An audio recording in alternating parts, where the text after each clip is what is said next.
समुद्र के बीच में एक ऐसी नगरी थी जो सोने से चमकती थी। त्रिकूट पर्वत की ऊंची चोटियों पर बसी यह नगरी थी स्वर्ण लंका। आज हम सुनेंगे उस अद्भुत शहर की कहानी जिसने हजारों सालों से हमारी कल्पना को मोहित किया है। कहानी शुरू होती है भगवान शिव और माता पार्वती के विवाह के समय से। शिव जी ने देवताओं के मुख्य शिल्पकार विश्वकर्मा से कहा कि वे उनके लिए एक सुंदर निवास स्थान बनाए। विश्वकर्मा ने अपनी सारी कलाकारी लगाकर एक अद्भुत महल का निर्माण किया। यह महल पूरी तरह से सोने से बना था। इसकी दीवारें सोने की थीं, फाटक सोने के थे और सड़कों पर चमकते हुए रत्न बिछे हुए थे। कहते हैं कि इस नगरी की चमक इतनी तेज थी कि दूर से आने वाले नाविक इसकी रोशनी देखकर अपना रास्ता खोज लेते। जब यह स्वर्णिम नगरी तैयार हो गई तो गृह प्रवेश की रस्म के लिए एक पंडित की जरूरत थी। उस समय रावण एक महान विद्वान ब्राह्मण था।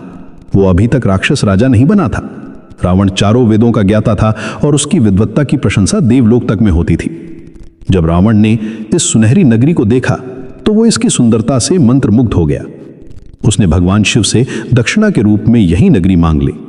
शिव जी ने उसकी विद्वत्ता से प्रभावित होकर उसकी इच्छा पूरी कर दी और इस तरह लंका रावण के हाथ में आ गई। हालांकि एक और कहानी भी है। कुछ लोग कहते हैं कि रावण ने अपने सौतेले भाई कुबेर से युद्ध करके लंका को जीता था। कुबेर देवताओं के खजांची थे और लंका पर उनका राज था। रावण ने ब्रह्मा और शिव की कड़ी तपस्या करके अपार शक्ति प्राप्त की थी। वर्षों की कठोर तपस्या के बाद उसने ऐसी शक्तियां पाई जो आम इंसान की कल्पना से भी परे थी। इस शक्ति के बल पर उसने कुबेर को हराकर लंका पर कब्जा कर लिया। साथ ही उसने कुबेर का प्रसिद्ध पुष्पक विमान भी छीन लिया। रावण ने लंका को और भी भव्य बनवाया। उसने वहां अत्याधुनिक हथियार, दिव्य रथ और तेजस्वी सेनाएं रखी। लंका की सुंदरता का वर्णन करते हुए महर्षि वाल्मीकि लिखते हैं कि यह नगरी सोने की दीवारों से घिरी हुई थी। इसके फाटक भी स्वर्ण के थे और सड़कों पर चमकते पत्थर बिछे हुए थे। पूरे नगर में संगीत, नृत्य और सौंदर्य की भरमार थी। रावण के दरबार में दुनिया भर के कलाकार और विद्वान आते थे। ये नगरी उस समय की सबसे उन्नत सभ्यता का प्रतीक थी। लेकिन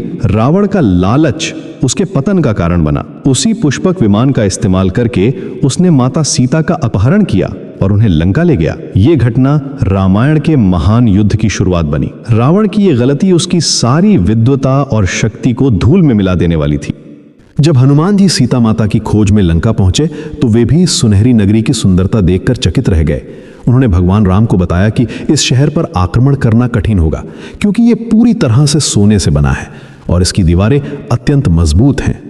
फिर भी हनुमान जी ने अपनी पूंछ में आग लगाकर पूरी लंका को जला दिया, ये दिखाने के लिए कि कोई भी नगरी, चाहे वो कितनी भी सुंदर हो, अधर्म के सामने टिक नहीं सकती। अंत में भगवान राम ने रावण को हराकर माता सीता को मुक्त कराया। रावण की मृत्यु के बाद उसके भाई विभीषण को लंका का राजा बनाया गया। राम और सीता उसी पुष्पक विमान में बैठकर अयोध्या वापस लौटे। विभीषण के शासन में लंका फिर से धर्म के रास्ते पर चल पड़ी। आज भी श्रीलंका में सिगिरिया का किला है जो त्रिकूट पर्वत जैसा दिखता है। कई विद्वान मानते हैं कि यही प्राचीन लंका हो सकती है।